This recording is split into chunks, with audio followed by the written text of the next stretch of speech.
देखिए पाक फ़ौज जो है वो पाकिस्तान की बका की और सलामती की ज़ामिन है। पाक फ़ौज का सियासत से कोई वास्ता ना है, ना हमें लगता है कि कहीं किरदार है।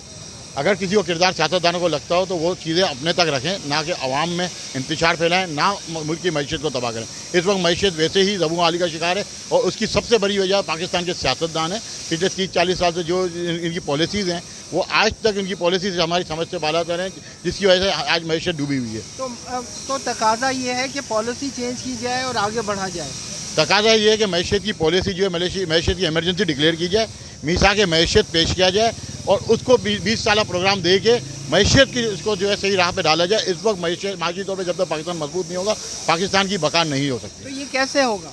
ये जब तक सिंसियर और सीरियस नहीं होंगे तब तक मामला नहीं होगा। और अब हम फ्रंट फुट पे आके हर मामले को हम खुद देखेंगे और जब तक ये मामला सही नहीं होगा तो हम पाक फौज की जो है हिमायत में जा रहे हैं। कल ऐसा ना होगा हम सियासतदानों के खिलाफ कहीं जाके और उनके जो है असेंबलीज के बाहर हम प्रोटेस्ट करना शुरू करें, क्योंकि माशी तौर पर पाकिस्तान को हर हालत में दिवालिया होने से ही बचाना है और माशी तौर पर मजबूत करना है। पॉलिसी असेंबली ही लाएगी और सियासतदान ही लाएंगे उस तरह की पॉलिसी लेके आए कि मैशियत मजबूत हो।